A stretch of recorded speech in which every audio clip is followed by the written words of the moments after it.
Juan Carlos Álvarez. Soy jubilado. Mi familia, mi señora Beatriz Cardoso, y me parece que tenía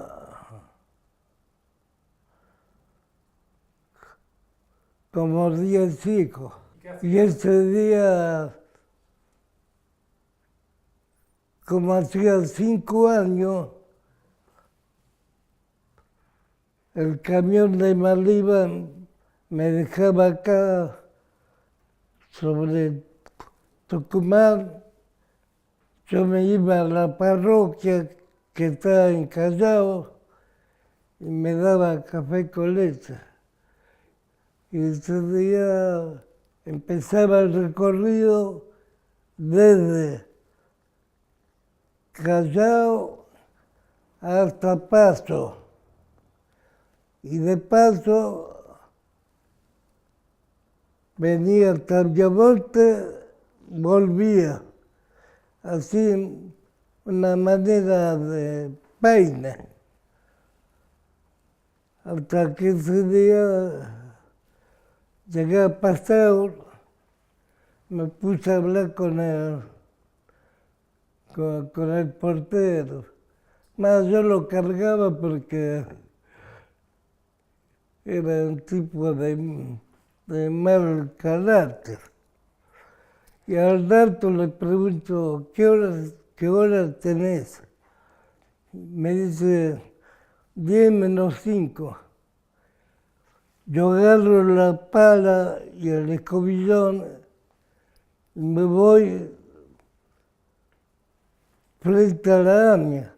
Pero en el medio de la calle había un volquete. Y me llamó la atención que el volquete estaba vacío. Es señal que el volquete lo habrán puesto el sábado, porque la gente cuando ponen un día anterior aprovechan toda la manzana a tirar la basura en el volquete. Y me quedé con esa imagen y de rato parecía que estaba en el infierno. Oh, me explotaba y era un rojo intenso, una cosa. Veía al diablito de Independiente que me saludaba. Después pasó una nube blanca, blanca, que iba despacito. Y yo ahí despacio perdí el conocimiento. Perdí el conocimiento y no me acuerdo más nada. Después, no sé, de tanto tiempo recuperé y estuve en el hospital de clínica. Estuve en el hospital de clínica.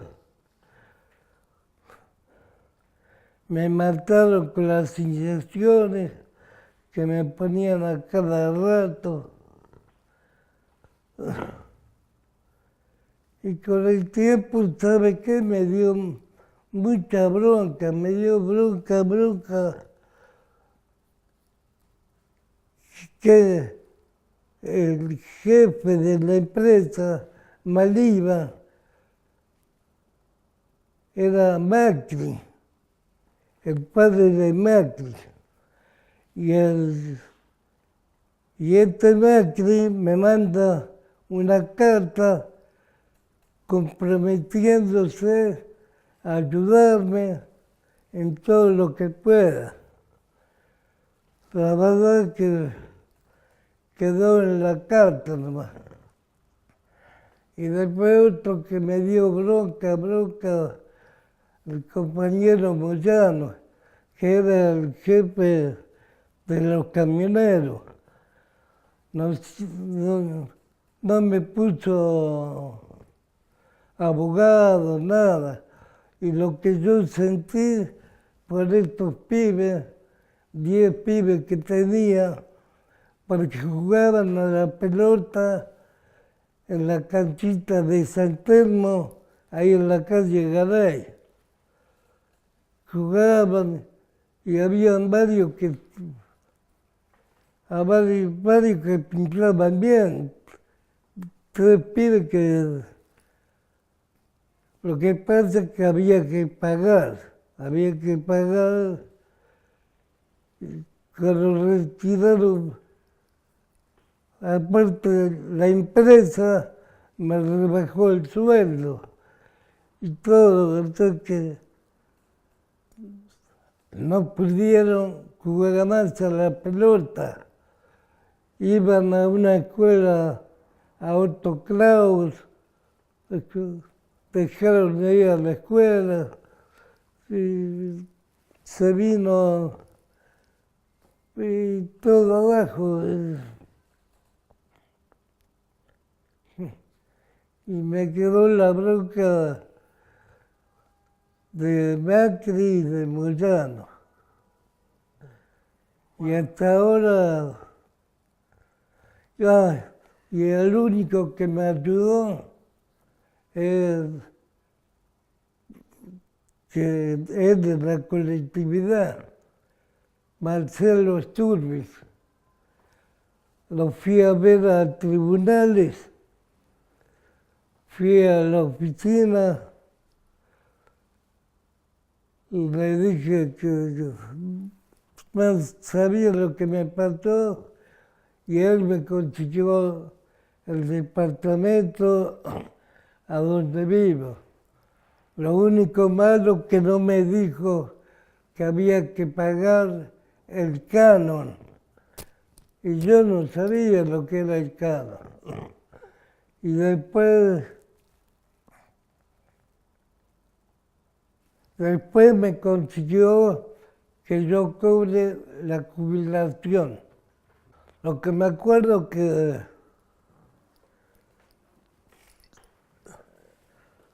mientras yo hablaba con el portero, viene el camión de la Serenísima. Vio que en la esquina hay un bar.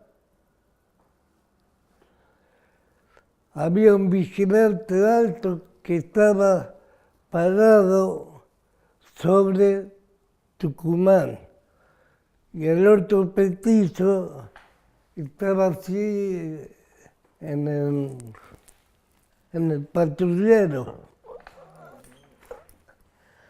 Y el grandote le dice al camionero que no estacione. El camionero le decía, no, me pareció raro, porque siempre paraban ahí para descargar la mercadería. Me pareció el camión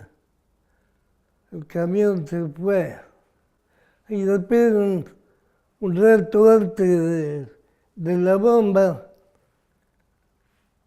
un coche chico, yo no sé de marca, pero color colorado. Había un hueco para estacionar y el tipo se manda y el del patrullero dice, no, loco, no podés estacionar ahí.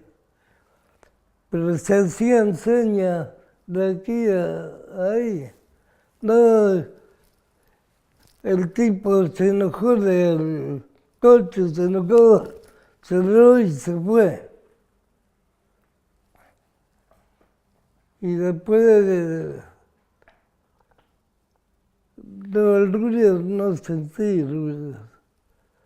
Sentí Después con el tiempo me acordaba de Víctor Sueiro, que decía que los fantasmas, las cosas que se aparecen. Entonces,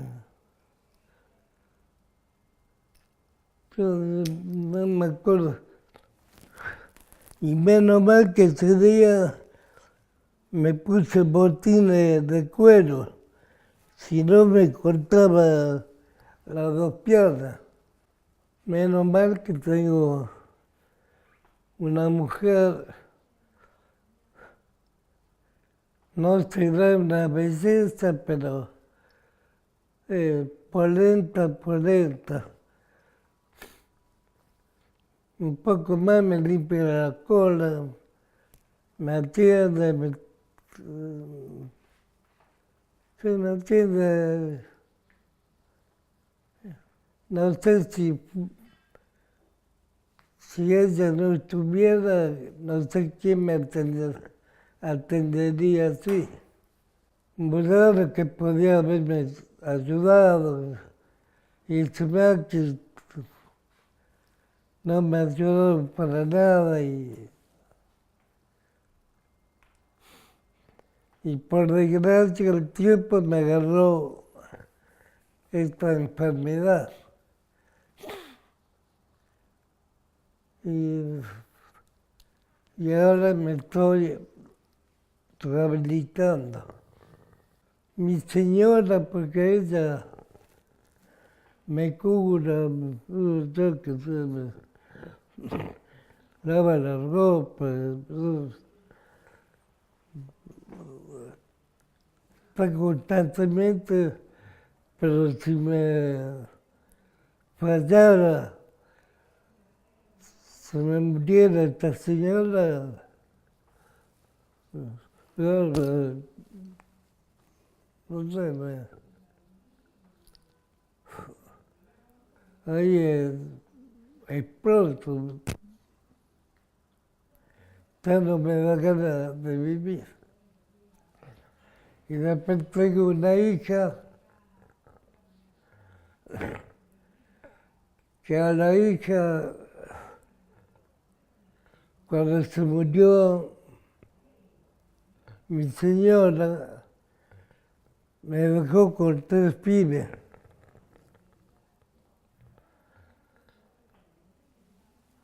Y fui a minoridad y familia,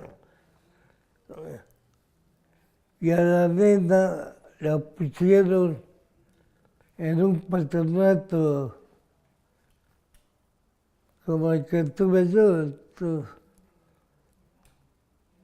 Pero yo, como María la Recoleta, pasaba todos los días, le daba caramelo, le daba golosina. Pero menos mal que una maestra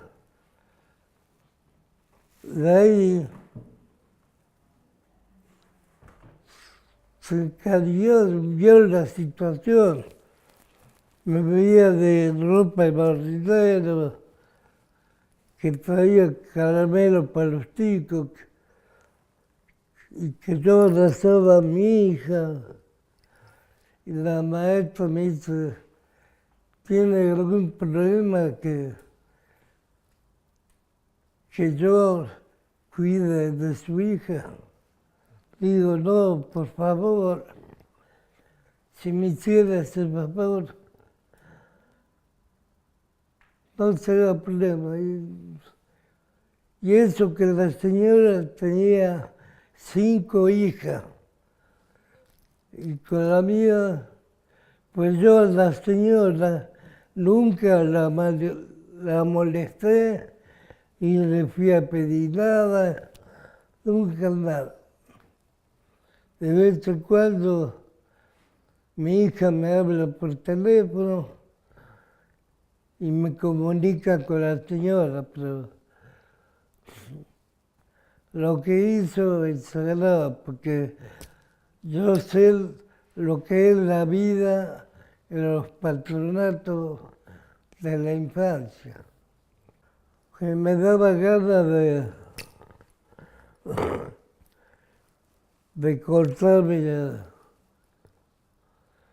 Me corté un par de veces, pero en vez de ponerle más garra, le ponía poca garra. Quería morir, quería... Tuve una infancia bastante fulera. Bueno, ahí es, porque después de ahí pues, conocí varias cárceles. Siendo menor, conocí la cárcel de Olmo y una vuelta el senador le quería pegar al muchacho, pero como había una barrera que los separaba, el senador decía que los días jueves eran días de afeitada. Atájalo, que no se lastime. Y todos los muchachos quietos, y iba tal el rajido de la piel cuando se rompe con la gilet.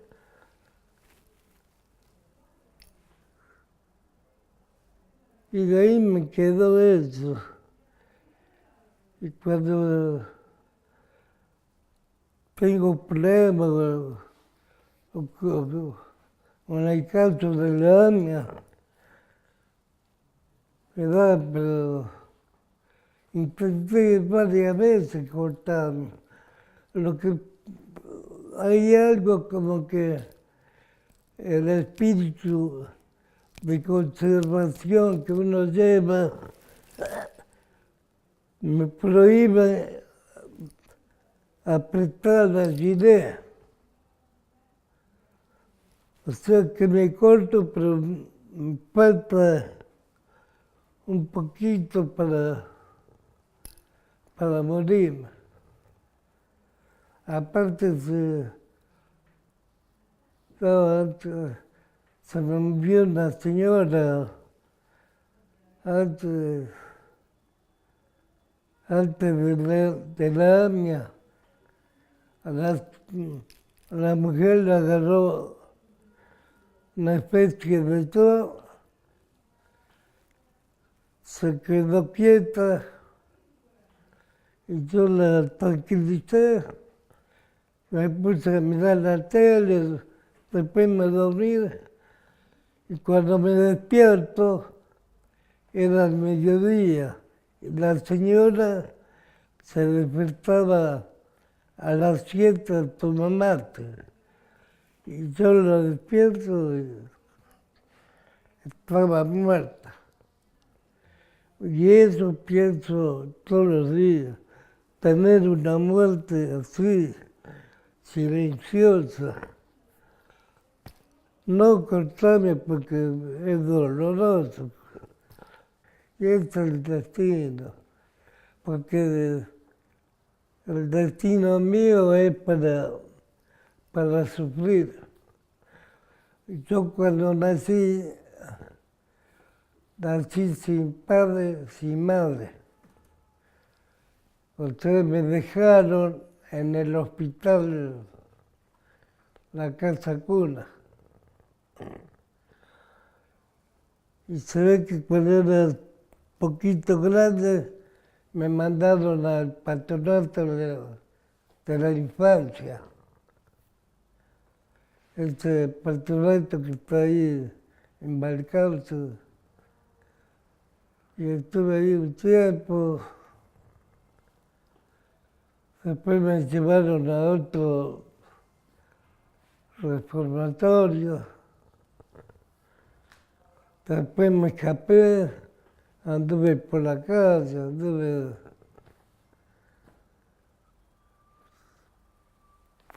padeciendo, o sea que mi vida siempre fue a los sobresaltos. O sea que más o menos estoy acostumbrado a pasarla mal. Una vuelta fui y el orador decía que la trafi, entonces escuché mentira, no quise. Ah, y le cuento la máxima, porque yo iba a una escuela de ciego y discapacitado. Un día viene un taxi, chofer, Mr. Álvarez, ¿para qué lo quieren? Para el juez Galeano, quiere entrevistarlo. Y agarro y me llevan al juez Galeano. Y justo ahí me encuentro con un hombre que le faltaba la mano y yo lo conocía ahí en la escuela que yo iba de discapacitado. Y yo me puse a hablar con mi amigo y el policía lo tomaba al discapacitado. Me hizo ver como que yo estaba preso, incomunicado. Ahí me enojé, agarré una silla, ¡pam! Rompí todos los vidrios, agarré un vidrio, me quería, y el juez, padre, no, Álvaro no se lastima. Entonces, ¿para qué mierda me barruguean? También, un día fui con un adoquín, lo dejé en el árbol. Me volví a mi casa. Al otro día fui, como que no tenía nada, agarré el adoquín, la oficina mayor, un quilombo,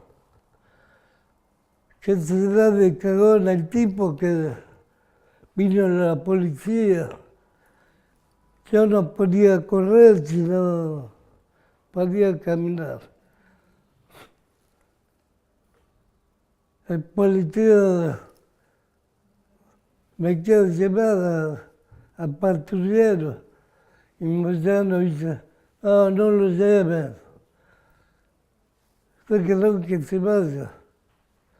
Por ahí el tipo tenía miedo que me hagan una entrevista periodística o algo por el estilo. La cuestión que gracias a él no estuve preso. O sea que una vida un poco agitada.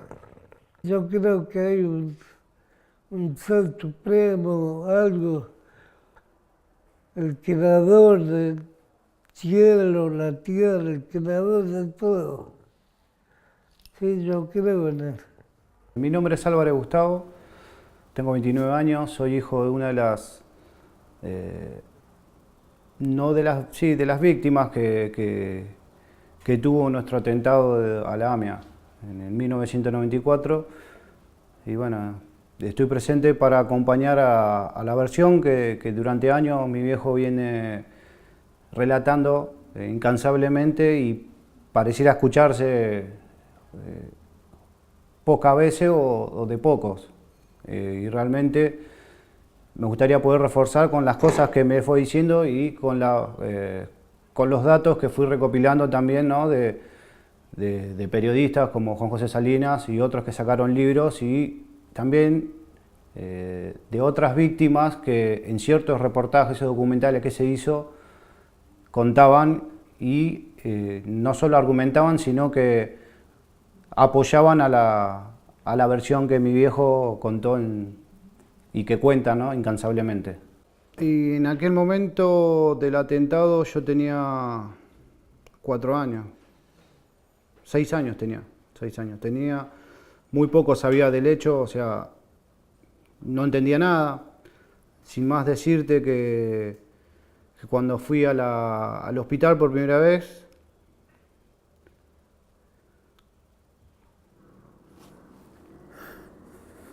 es fuerte porque la versión de él fue que para que yo me quede tranquilo, me decía que él había mordido un perro, porque él tiene en el cuerpo muchas esquirlas, incontables. De esas hasta el día de hoy que no se la pudieron sacar. Pero hay partes de la pierna que se le arrancó masa de musculares, se le arrancaron y tienen cicatrices. Yo con 6 años lo ves a tu papá, que casi 2 años que no lo ves, y lo ves con todo eso, es fuerte. Y él, con tal de darnos tranquilidad en su situación, que por ahí no la podía manejar, por lo menos a mí me decía que le había mordido un perro. Inocente, bueno, o sea, sin saber qué es lo que había pasado realmente. Después de esos 2 años, en el calvario, en la familia y en él, no es que cesó, no mejoró, porque la relación en el país también fue así, en todo sentido, ¿no? Porque si no, no estaríamos al día de hoy hablando de esto, si hubiésemos buscado la verdad o hubiésemos buscado realmente a los culpables. La situación de él fue empeorando de alguna forma, porque no tuvo contención, no tuvo ayuda de nadie. Y cuando hablo de nadie, hablo de todo tipo de organismos. Y mucho menos la familia. La familia vino en debacle total. Y nada, bueno, él pensaba que con todas las secuelas que quedaron de eso, se les va sumando los problemas financieros, la vivienda, todo. Y el Clínicas, que mal o bien que lo atendieron y le llegaron a salvar la vida, podemos llegar a decir eso, pero hasta ahí nomás. Una de las órdenes que se tomó fue que lo drogaran prácticamente. Él vivió después de 2 años, porque estuvo 1 año y 8 meses en coma, en terapia intensiva, le hicieron la astromación encima en el hospital. Cuando le dan de alta, podemos decir que estuvo 1 año más en casa como una especie de coma farmacológico, drogado. Iba un médico específico a drogarlo, por decirlo así. Entonces, yo no entendía, yo lo veía ahí y él a la madrugada gritaba, lloraba, pataleaba, que quería agua, y era un vegetal. Entonces, decir que él es una persona de carácter luchadora con todo lo que pasó en su vida, ¿no? Que eso de alguna forma lo hizo ser fuerte y que no se da a vencer. Aunque a veces vos lo veas que la vida no tiene sentido ya con todo lo que pasó, por momentos se tiene ganas de vivir. Pero a veces contagia eso de que lo ves que con todo lo que pasó, con lo que le pasó recientemente de lo del ACV y eso, que se sigue parando, la sigue luchando, sigue haciendo ejercicio, entonces es como que también te da un ejemplo de vida, ¿no? Que en las malas uno tiene que, aún así, seguir luchando. Y bueno, es fuerte todo del momento cero ese. El cambio que hace, donde él hace un clic en esa situación de especie de estado vegetativo, que no lo era, porque con el perdón, porque hay otros familiares que por ahí están o estuvieron. Yo lo digo así porque estaba planchado en la cama y lo único que hacían, que mandaban médicos para drogarlo. Yo lo digo así porque, bueno, yo estudié enfermería y es casi similar la situación, la que se veía. Entonces, yo lo que hago con él mismo, no sé por qué, no sé cómo decirte que el clic que hizo fue de él mismo. Se empezó a rechiflar, que no tomo esto, que empezó a tirar y empezó a tomar vino. Él empezó a tomar vino y el que iba de casa los acaba matando. Y mami y mi vieja, bueno, es una persona, o sea, tranquila, que a mi viejo no le dice no, sí, entonces lo ve que se saca y ya está, olvídate. Y él empezó a tomar vino, empezó a tomar y es como que, no sé si el vino lo rejuveneció, le dio fuerza o qué, pero aún así con los dolores, porque esto encima le trajo trastornos mentales, pensar que de esa situación las tiene constantemente. En su momento al principio fue complicado porque los primeros años, fiestas y eso, andar a escuchar un chasquido, un ruido, algo que retumbara, era todo hacer mención a eso. Hubo noches que nosotros, que no dormíamos por eso, porque mentalmente la cabeza le jugaba siempre. Entonces a la noche, por decirlo, ¿no? Se ponía en pedo o eso, y le salía por inercia, ¿no? Toda la bronca que tenía acumulada de eso, de tanto que estuvo callado, tapado. Y bueno, y después se dio eso, ¿no? Que durante el tiempo, las veces que quiso hablar o que quiso decir o lo llevaron a declarar, la versión de él no se pudo contar. De hecho, en el testimonio de AMIA, cuando hicieron la primera declaración, no figura la de él, no se la tomaron cierta. Yo tengo el testimonio bajado de todas las personas que fueron a declarar y el de él no aparece, no se lo tomaron válido. De hecho, cuando él fue a declarar, le volvieron a repreguntar tantas veces para marearlo y al final no lo tomaron como válido. Lo que sí pasaba es que 2 o 3 veces le quisieron hacer cambiar el testimonio, una de ellas también está involucrado Galeano. Mandaron también a un jefe superior de la policía para que él inculpara a los policías, ¿no? Como que querían meter a ellos, que él dijera que no fue así, que ellos tenían la culpa también, sobre dónde estaban parados en ese día y qué habían hecho. Que era todo lo contrario a lo que mi papá había atestiguado en ese momento. Y con relación al día exacto del atentado, bueno, a medida que yo fui creciendo, yo tenía esa versión de él, ¿no? En el hospital. No tuve, por ahí, sí veía, yo siendo chico veía extraño, ¿no? La movilidad que había, porque nosotros siendo humildes en casa, venían de Telefe, me acuerdo que hicieron un día, llevaron cámara, trajeron pizza, hicieron toda la movida, aparte porque yo soy séptimo hijo varón, o sea, en ese momento era Menem. Pusieron mi medalla y hicieron a él hablar sobre la situación, cual después cambiaron. Hubo una nota en Telefe que se modificó todo esto, o sea, le cambiaron la versión a él. Y yo siendo chico, a medida que fui creciendo, o sea, lo que sí me sonaba chocante, y era raro porque en los medios, en la radio, yo cuando iba a la escuela, y se hablaba tanto de una tráfico, y te lo notaban tan convencido. Y yo cuando era siendo chico, mientras iba creciendo, me parecía raro, porque o mi viejo está loco o hay algo que no encajaba, porque tengo a la persona privilegiada de estar siendo como la principal persona de testigo ocular del hecho, porque estaba en la puerta, y que los medios y que todos te muestren otra realidad, que la tráfico, me chocó hasta, por decirte, los 12 años. Porque en todo ese tiempo yo lo vi tomando, ¿no? Entonces, yo cómo hacía como para creer que era la versión de él contra todo un sistema que estaba todo corrupto. Yo recién a los 11, 12 años me empiezo a hacer cargo de él. O sea, cargo literal en ayudarlo a llevar al médico, en hacerle los trámites bancarios, en hacerle todo. Hacer como su curador que hoy día soy yo, ¿no? Y ahí es donde empecé a entender la verdad de la milanesa. Más allá de las versiones y del hecho que él me cuenta, antes de contarte el relato, ¿no? Me gustaría contarte esta situación que viví haciéndome cargo de él. Hay un abogado que él tenía que manejaba el tema de AMIA. No sé hasta qué punto llegó, que me llama un miércoles a mí, yo con 12 años, me llama un miércoles a mí a la noche llorando, que investigó de más sobre AMIA y le habían amenazado de muerte a la madre. Entonces yo no entendía el grado. A las semanas me consiguen una entrevista con unos franceses, hicieron un documental también sobre AMIA, y cuando voy con él, que lo llevo, fue la primera vez que vi como más de 50 personas, entre periodistas, escritores, actores, que plantearon la situación de él. Y ahí es donde empecé a entender la realidad.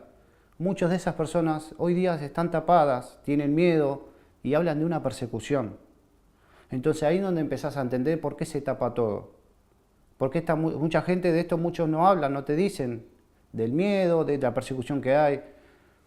Yo no tengo ningún problema, realmente como él busco que esto se aclare, que caigan los que tengan que caer, porque no puede decir cuántas personas perdieron familiares. Yo desgraciadamente, puedo decir desgraciadamente, lo tengo con vida, pero arruinaron toda una familia. Y por más plata que quieran darle o le den, no le sacan para nada los dolores que pasó y que va a pasar.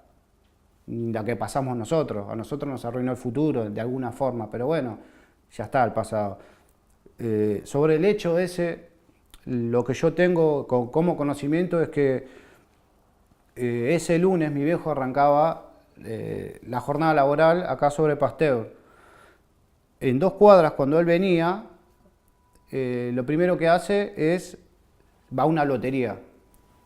Porque él siempre a una lotería que iba, siempre le sacaba el tachito de basura, se ponía a hablar, saca los papeles y ve un volquete.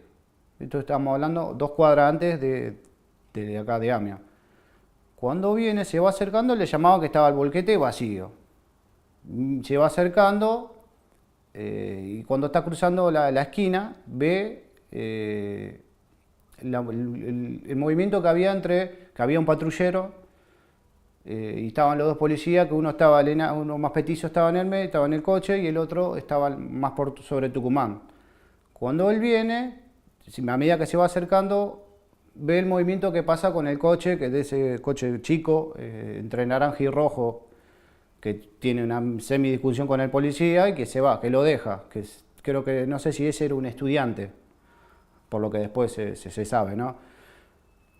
Cruza enfrente, habla con el portero, que mi viejo, bueno, siempre decía que era una persona especial, era muy enojón, criticón. Y cuando está cruzando, sacando la basura que le había dado, en ese momento que está cruzando, él queda como de espalda a Amia. Por eso en la espalda mi viejo tiene, por decirle, un hueco así.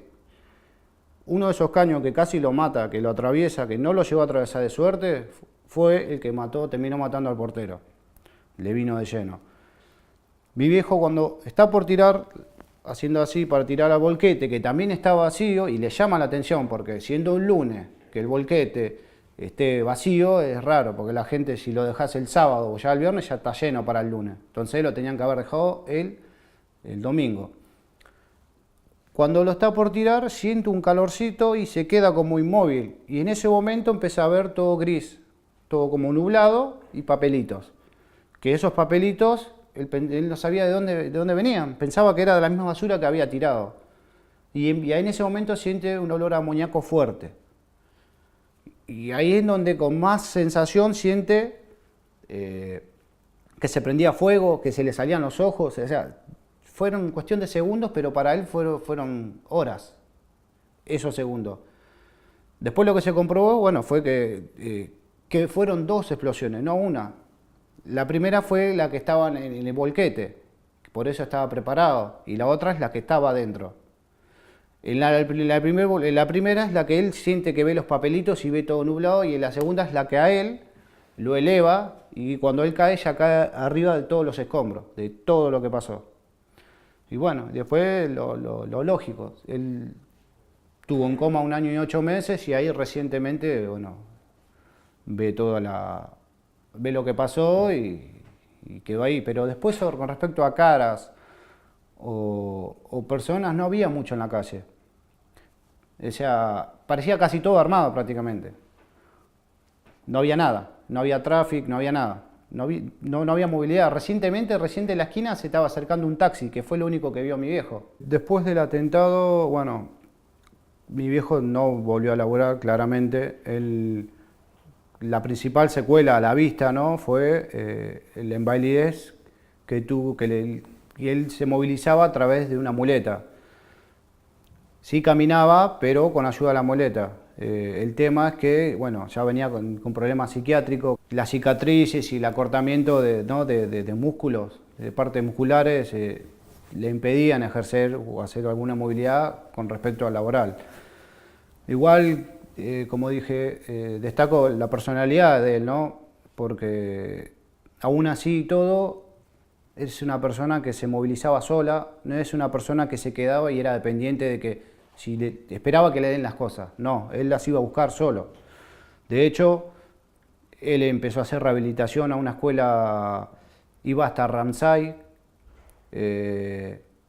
Después, bueno, se anotó en la escuela para ciegos, donde le enseñaron panadería, carpintería, le enseñaron de todo. Le enseñaron a hacer collares, o sea, y realmente que esas son cosas que son para valorar porque fueron todos de él.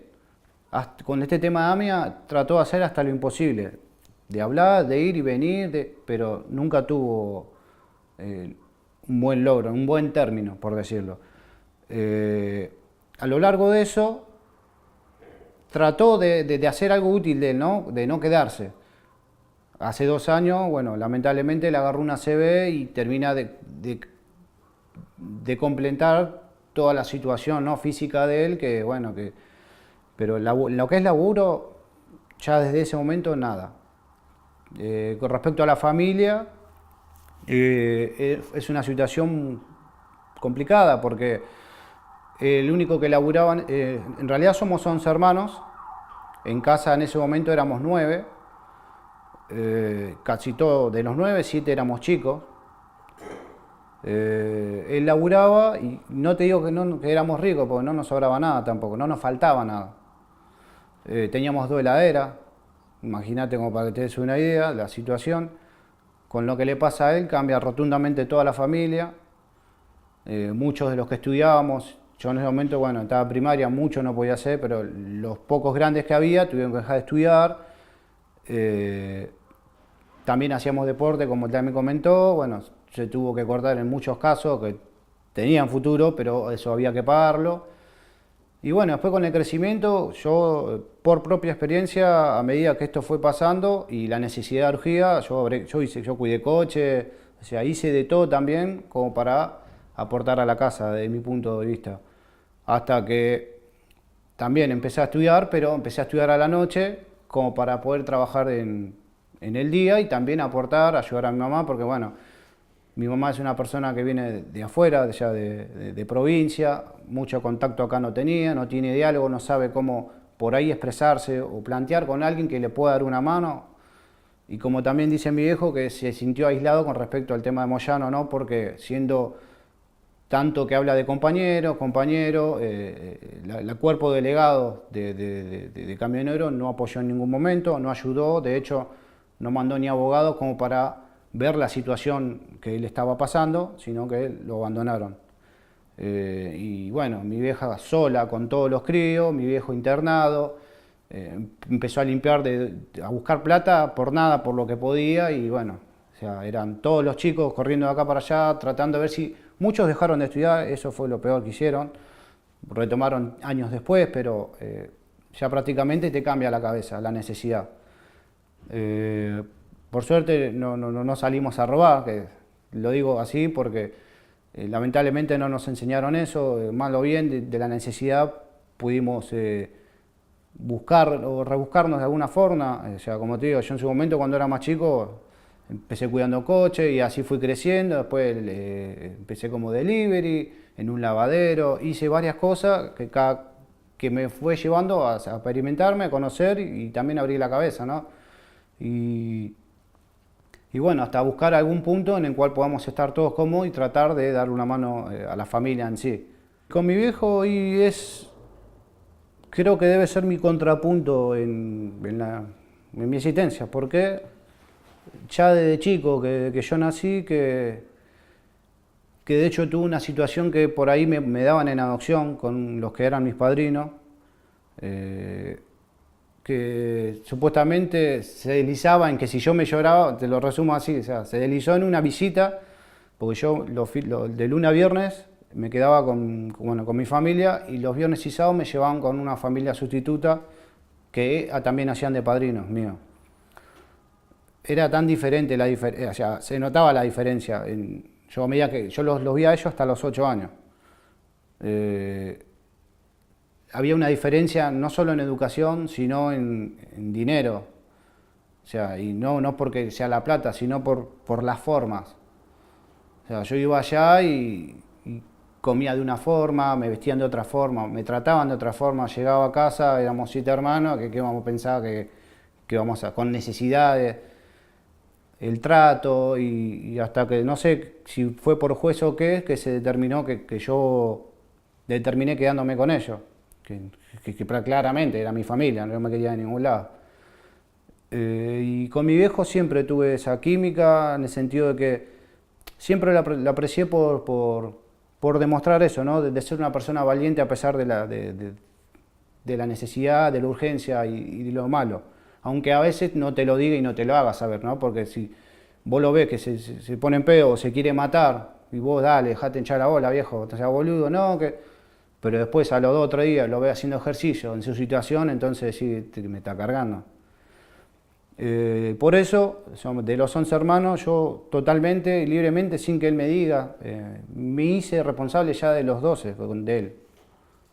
Sin saberlo yo, hasta aún sin saberlo yo, me hice responsable de acompañarlo acá, de ir para allá. Tenía problemas con la plata porque le pagaban menos o eso, y también me empecé a asesorar ahí, hasta cuando empecé a ver que empecé a tener más dificultades. Y dije, bueno, no, le voy a terminar dando una mano al viejo. Entonces lo hablé con él, hablé con la abogada y bueno, se dio la posibilidad de que sea el curador y termine claramente de manejarle todo y darle la tranquilidad que él se merece, ¿no? Porque a veces también me molesta y da bronca porque somos 11 hermanos y termino haciendo todo yo. O sea, terminaba. En este caso, bueno, ya está. La responsabilidad me la termino de tomar porque si no le doy una mano yo, es casi imposible que alguien se la dé. Y de esta forma no solo cuido a que lo traten bien, sino a que los demás también respondan, porque me sirve a mí, a veces voy a hablar con mi mamá y para que le esté tan más encima. En su momento, bueno, mi hija no estaba tan como hoy con él, que lo cuidaba y esto y que el otro. Hoy día es otra cosa. Y pienso que me hice más responsable de él, las cosas cambiaron dentro de todo porque es como que tiene un control, tiene un manejo y bueno, y tiene esto, ¿no? Esto de que va al médico, lo llevo, tiene estas cosas de que yo lo apoyo, no, lo llevo, lo traigo y lo hablamos, lo charlamos y es como un amigo, un hermano más allá de que es mi viejo, ¿no? Y de todo lo que él pasó, yo lo tomo como experiencia porque bueno, por eso yo me empecé a estudiar enfermería y por los cuidados y por las cosas que él pasó y que tiene, ¿no? Que de alguna forma también completar la ayuda que yo le pueda dar. Yo siento que de esa forma puedo llegar a retribuir, por ahí indirectamente es el comportamiento y las cosas que él me dio de chico que por ahí no están a la vista, pero a veces el carácter, las formas y eso completan más que el estar todo el tiempo encima y pienso que las malas se puede sacar algo bueno, ¿no? Entonces yo lo tomo de esa forma. Ojalá que yo pueda llegar a hacer eso mañana con mis hijos, ¿no? De alguna forma dar algún mensaje. Pero bueno, yo por eso trato de brindarme siempre con él. Eso.